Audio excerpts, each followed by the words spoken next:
Ethan stood on the sandy plain beneath Iridia's twin moons, the gentle hum of the mending device echoing in his chest. He watched human and Celestran engineers work side by side to erect a new communication tower. Each beam they lifted glowed softly, sealed by the device's gentle light. In that moment, Ethan felt his heart swell with pride. He had helped build more than machines.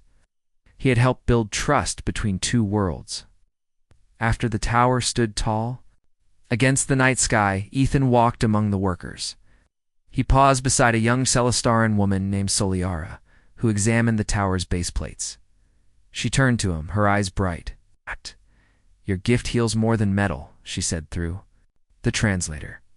Ethan smiled, his chest warm with emotion. Oh, he knew she was right.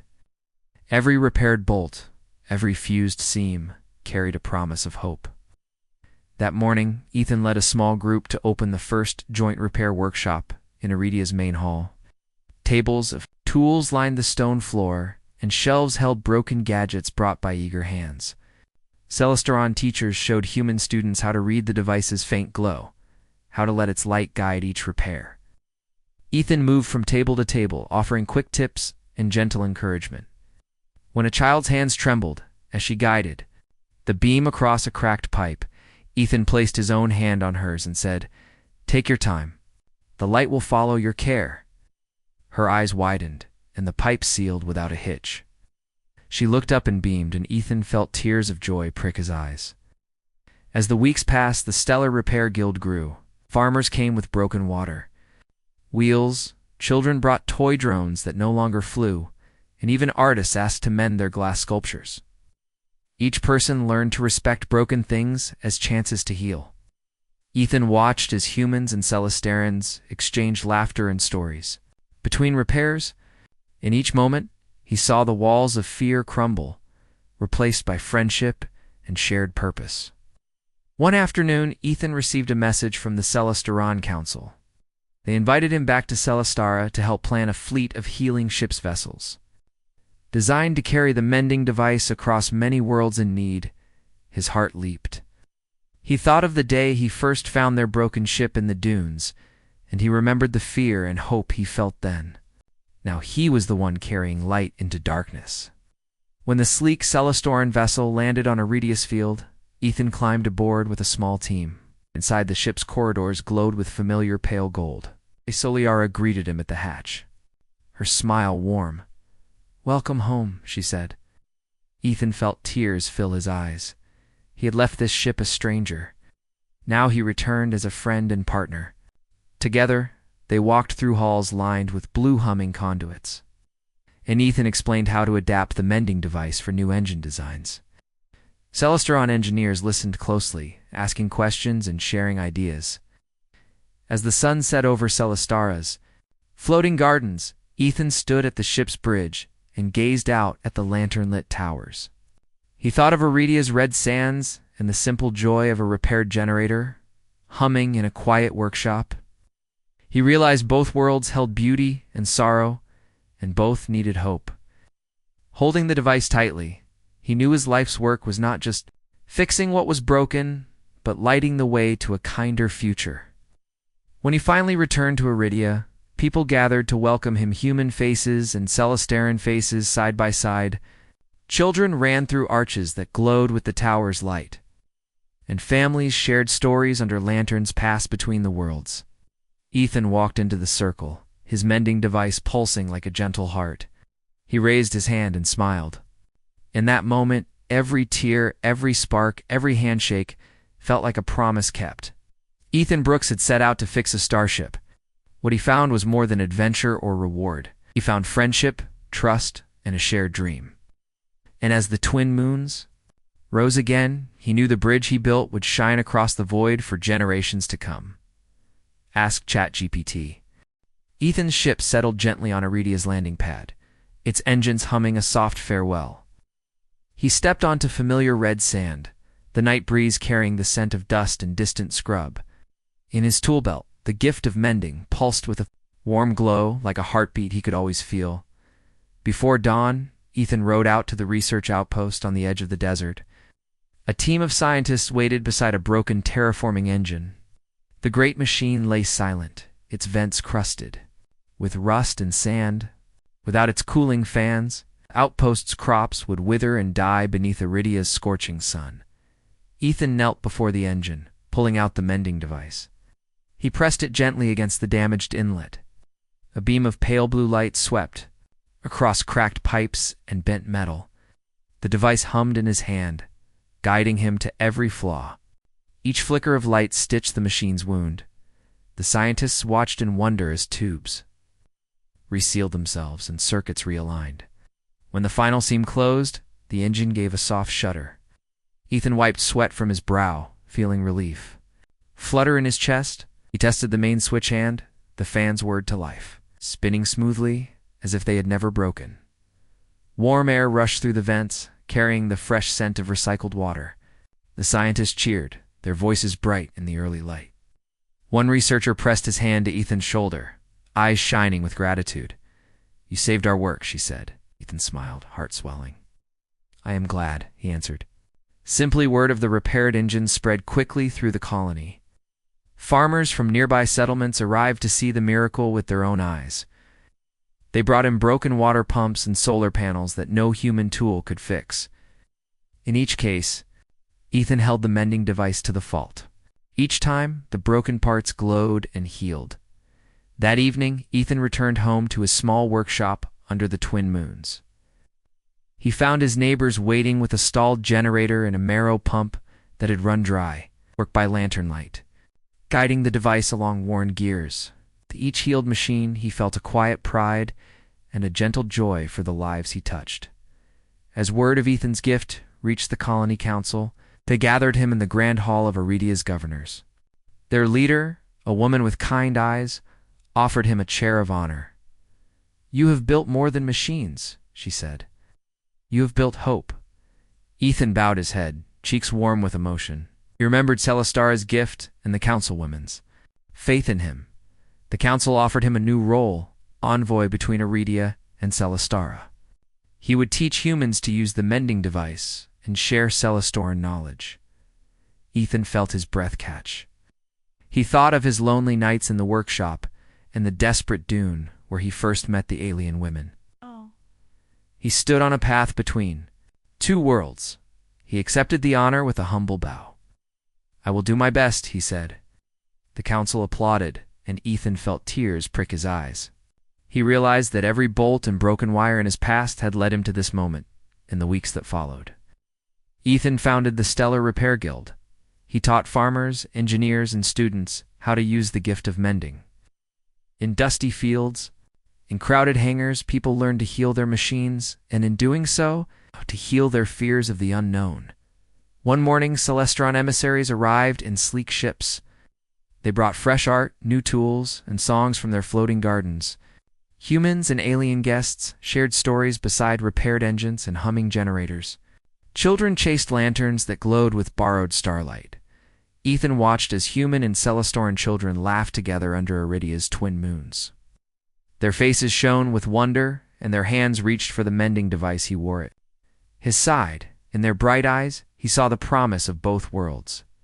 He smiled, feeling the steady pulse of the device echo in his heart.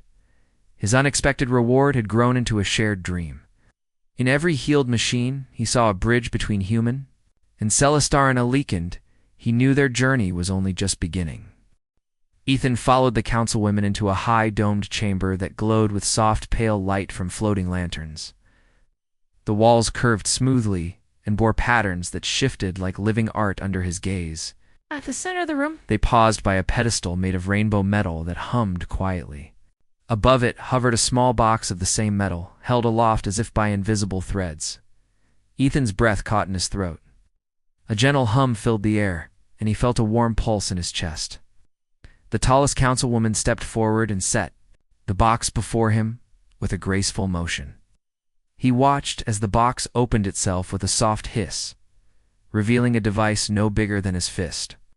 It was cast in metal that shone with rainbow hues, its surface rippling like liquid light. Delicate lines of glowing filaments formed simple patterns across its face. A tiny screen pulsed with faint symbols he could not read, but that filled him with awe. He reached out and took the device. It felt warm in his hand, smooth and weightless. As a feather, the translator clicked and spoke in his voice. "This is the gift of mending. It will help you find and repair any broken machine. We'll offer it in thanks for your help." Ethan's heart pounded so hard he thought the whole chamber might tremble. He looked at the women, their eyes gentle and proud.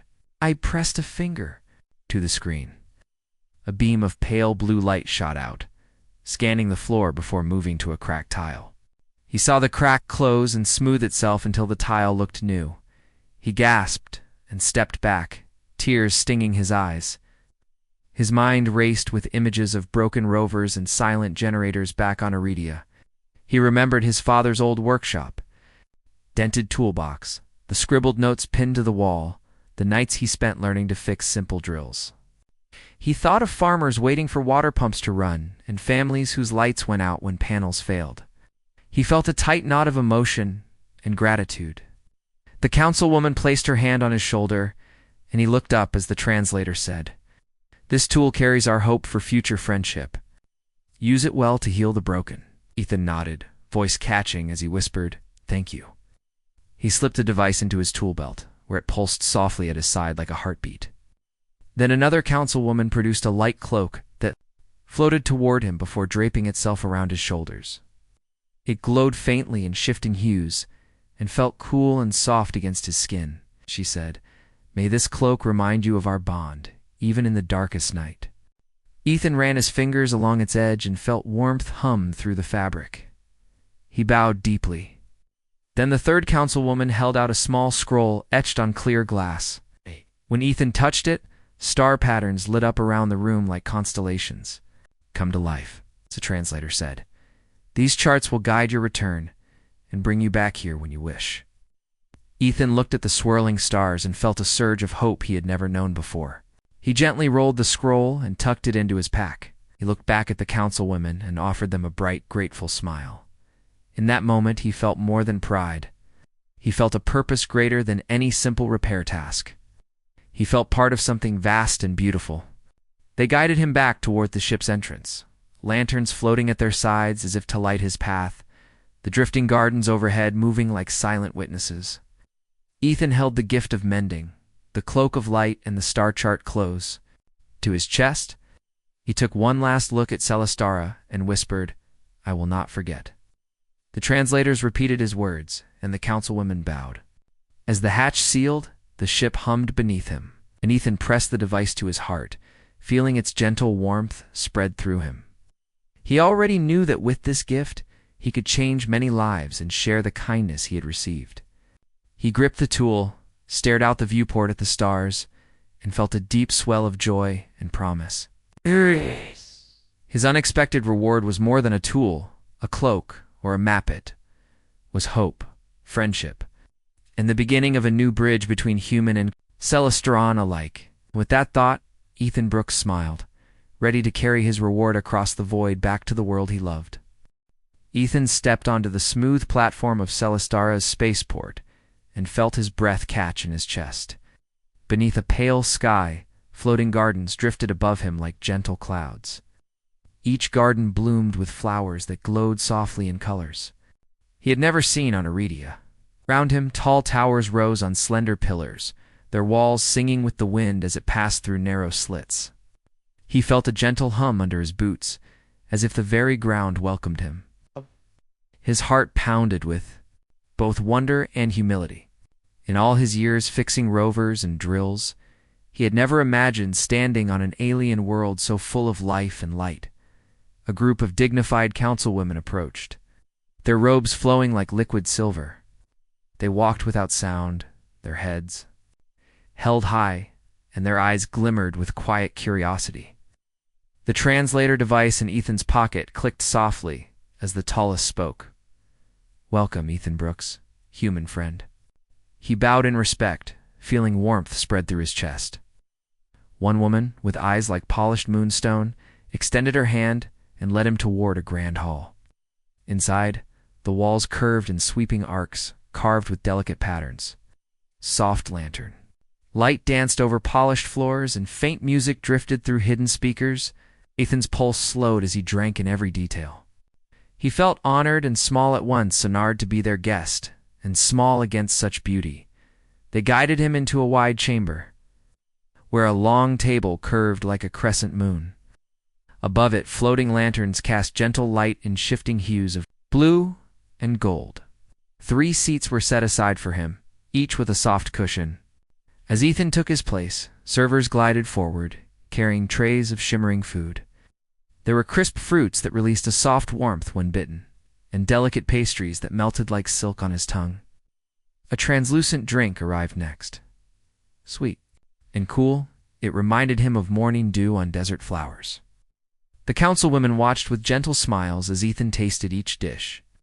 He closed his eyes to savor the flavors, feeling tears sting with joy. Never had a simple meal felt so sacred. Each bite told him he belonged here, even for a single night. After the feast, councilwomen spoke of Celestar's history, how their people built these towers from hope and song, how they traveled the stars in vessels of light, and how they valued those who healed and built. Ethan listened, his voice catching when he shared tales of his workshop on Iridia, of stubborn rovers and his father's old tools. The translator repeated his words with soft precision. He spoke of lonely nights and dusty dunes and of dreams. He dared not speak aloud until now. The tallest councilwoman placed her hand over her heart, and the translator said, "Your story joins ours." Ethan felt a swell of emotion. The room seemed to glow brighter around him. In that moment, he understood that this welcome was more than ceremony. It was a bridge between 2 worlds, built on kindness and craft. When the councilwomen finally rose, they guided Ethan back toward the spaceport. Lanterns floated beside them like silent guardians, and the gardens drifted overhead in a silent farewell. As he stepped onto the launch platform, the tallest woman spoke his name again, her voice gentle but firm. "Remember this bond, human mechanic. Our paths now walk together." Ethan bowed deeply, his heart full. He watched the curve of Celestar fade as the ship lifted him skyward. In his pocket, the small translator clicked softly, and he felt its warmth. He thought of home of sand-swept nights and simple meals with family and knew he carried a new story with him. As the planet's glow receded, Ethan looked ahead to the stars and felt a steady hope bloom inside. His journey was far from over, and he welcomed every moment of it. As the engines hummed to life, Ethan felt the deck vibrate beneath his boots. He stood by the wide viewport and watched Iridia's dusty horizon grow small. The pale gold dunes and the distant colony lights blurred into a point. His chest tightened. With wonder and pride, he had fixed this ship. Now it carried him across the silent night sky. The stars outside glowed like distant lanterns, guiding them into the unknown. The corridor lights shifted to soft white as the ship climbed above the atmosphere. Ethan felt a gentle pull in his stomach, but he did not feel fear. Instead, he felt joy. He remembered his simple workshop back home, rusted tools, spilled oil, late nights alone. Now he was here, floating in a living starship, honored by strangers. From another world, he placed a hand on the smooth wall and let its warmth settle into his skin. The ship seemed to hum in response, as if offering comfort. One of the alien women, whose name the translator called Soliara, glided beside him. Her eyes reflected nebulae beyond the glass. "You see our home in the stars?" she said softly. Ethan nodded. His voice came out quiet but steady. "It's more beautiful than I ever dreamed." Liara smiled in a way he felt in his bones. She led him to a small lounge where curved seats faced another window. The third woman, Lyra, held out a simple cup of glowing liquid. Ethan accepted it and took a small sip. The warmth spread through him, and he felt a gentle calm settle his nerves. They moved on into the heart of the ship, the engineering bay. Ethan's breath caught at the sight of humming conduits and softly spinning coils. The room glowed with pale blue light. Panels displayed shifting symbols he could not read, but that pulsed with life. The second woman, Elda, pointed to a console, and then to Ethan's chest. The translator spoke. "Your skill gave us life again. Here you may learn ours." Ethan's eyes lit up. He knelt beside a cluster of tubes and wires, and with their help he touched the alien metal. It felt smooth and warm, alive. He traced a finger along a coil. Soliara handed him a tool that did not need calibration. It pulsed in his hand like a quiet heartbeat as he worked. The women watched with pride. Ethan replaced a tiny regulator, guided by their gentle instructions. When the regulator snapped into place, the coils glowed brighter. A soft chime rang through the bay. Ethan smiled and stood, brushing dust from his jacket. He looked at their faces without harsh lines, framed by pale robes that floated like starlight. He felt a deep connection to them in that quiet moment, bound by shared purpose. Later, in a small common room, they sat around a low table. The table's surface shifted patterns, bright symbols that rose like smoke. Ethan told them of life on Iridia, how storms painted the sky red, how families gathered around lanterns to share stories. He spoke of his father's tools, passed down through generations. His voice wavered when he recalled his father's laughter and the wrench that still hung on his workshop wall. The women listened in silence so deep Ethan thought he could feel it in his bones. When he finished, Soliara reached out and touched his hand. The translator gently repeated, "Your heart carries stories we wish to learn." Ethan felt tears fill his eyes. He blinked them away and reached for another cup of glowing liquid. Lyra offered him a small plate of soft fruit that tasted like sun-warmed honey. He ate slowly, savoring each bite as if it were a blessing. That moment, he knew he was not lonely anymore. He had friends among the stars.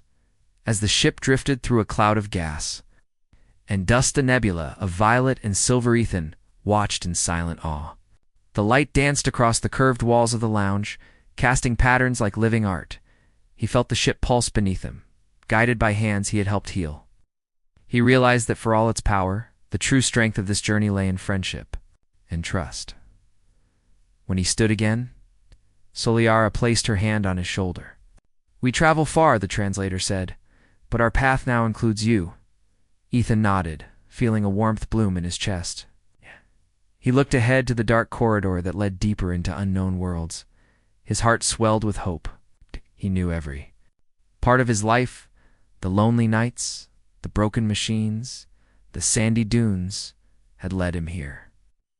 And now, with these new friends by his side, his story was only just beginning. Ethan stepped back as the hatch sealed behind him, and the three alien women stood quietly in the softly lit corridor.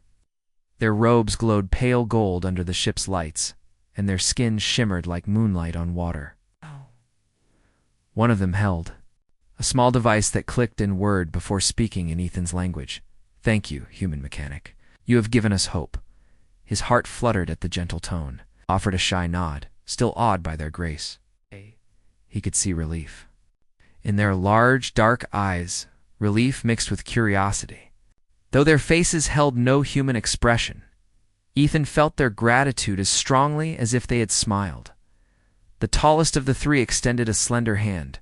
The translator device repeated her words softly. "You saved our ship." "We owe you more than words." Ethan swallowed hard, remembering the lonely nights in his workshop and the desert's empty horizon. He tried to speak, but his voice caught. Finally he managed, I'm glad I could help. It was my duty to fix what was broken." Inside, he felt a surge of pride. He had repaired many rovers and drills, but never a starship. The thought filled him with warmth brighter than the torch's flame. The second woman stepped forward, her eyes wide with wonder as she examined Ethan's worn jacket and dusty boots. "You must join us," she said through the device. "Allow us to show you our gratitude properly." Ethan's breath quickened, remembered the colony's strict rules: no unauthorized travel aboard alien vessels, but something in their voices invited trust. His chest tightened with both fear and excitement. He glanced back at the distant lights of Iridia, thinking of home, of his small bed, and his father's old tools. Then he looked at the ship's corridor, polished and alive with humming power. He felt a pull toward the unknown. Ethan placed a hand over his heart and looked each of the aliens in turn. "I would be honored," he said at last. His simple words carried more weight than he knew. The tallest woman gently guided him forward, and the corridor lights shifted from pale gold to soft blue, as if welcoming him. The third woman lit a small lantern on the wall. Its glow pulsed with color like a heartbeat. Ethan felt his own heart beating in time. The gentle thrum of the ship surrounded him, and he realized the vessel itself seemed alive, grateful for its repair.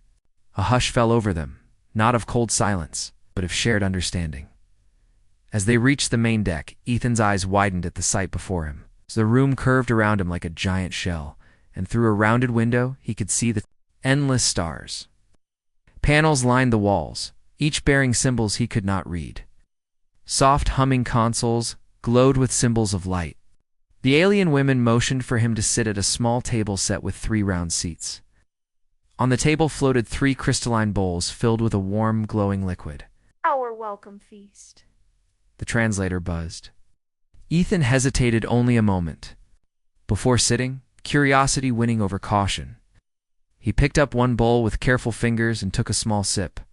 The flavor was sweet and gentle, like honey warmed by the sun. The women watched him with such quiet joy that Ethan felt tears prick his eyes. He remembered his life on Iridia, the long days fixing broken machines, the nights of loneliness. He was here, at the heart of an alien world, honored for his work and accepted as a friend. He placed the bowl down, and the tallest woman smiled just enough for him to see it.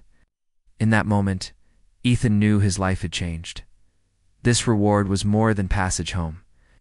It was the opening of a door to new friendship, new worlds, and new worlds, and new possibilities. As he leaned back in his seat, he felt contentment bloom in his chest, certain that he had made the right choice. Late one night under the soft glow of Iridia's twin moons, Ethan Brooks stood in his cluttered workshop, wiping grease from his hands as he finished the final bolt on a broken mining rover. The desert silence pressed against the walls, broken only by the hum of his ancient power generator. Suddenly, his console emitted a quiet chime, an unfamiliar distress beacon pulsing far beyond the colony's usual signals. Ethan paused, heart racing with a mix of curiosity and concern. He traced the signal on his holomap and realized it pointed well outside the safety fences. Without hesitation, he grabbed his toolkit, slipped on his weathered jacket, and stepped into the warm night air. The breeze smelled of sand and distant scrub, carrying a chill that made him pull his collar tighter. He moved across the dunes, guided by the steady beep, each step stirring fine dust beneath his boots. As he climbed the crest of a low hill, he spotted the source, a slender alien vessel half buried in sand. Its smooth curves unlike any human design. Ethan's breath caught. The hull bore elegant markings that shimmered faintly in moonlight. A small glow flickered inside through a cracked viewport. He felt a surge of empathy. These travelers must be stranded and frightened. Setting his tool bag down, he drew a soft brush from his belt and gently cleared the sand from around the ship's entrance. His pulse drummed in his ears, but his hands remained steady. He opened the hatch with careful taps of his multi-tool, listening for any signs of life. A faint hiss of escaping air greeted him, and cold mist drifted out. Inside, the cramped cockpit was dimly lit. Panels blinked red where damage had occurred. Ethan knelt beside a fractured conduit that sparked dangerously. He worked quickly but with tenderness, removing the broken segment and examining its alien. Alloy, he recalled lessons from his late father how to treat every machine with respect, as if it were alive. His thoughts wandered to his own world. The dusty roads, the simple joys of family meals, the promise of discovery beyond the stars. He connected a temporary power link he had fashioned from rover parts, and the cockpit lights brightened. Across the hull, a jagged tear yawned wide. Ethan set up a stabilizing frame, clipped in his welding torch, and ignited a steady, pale blue flame. He pressed it gently to the edges of the tier, fusing the alien metal with careful passes. Miss Sparks danced like fireflies across the sand. As the final seam sealed, the ship hummed and the internal systems began to whir. Ethan paused to let a smile of quiet triumph spread across his face. He wiped sweat from his brow, feeling both exhaustion and exhilaration. He tested the main console green readouts blinked to life, and the hatch mechanism slid open smoothly. He backed away and watched as the vessel's engines warmed up, their glow pulsing through the viewport. A small panel near the floor slid open, revealing three slender figures wrapped in pale robes, their eyes wide with relief and wonder. Though he could not yet understand their language, Ethan felt their gratitude, like a gentle wave. He offered a humble bow, his chest tight with emotion. For a moment, the vast desert was silent once more, save for the soft hum of alien power, now restored. In that quiet space between two worlds, Ethan Brooks realized that a single act of kindness could spark a bridge across the star's end, that his life was about to change forever.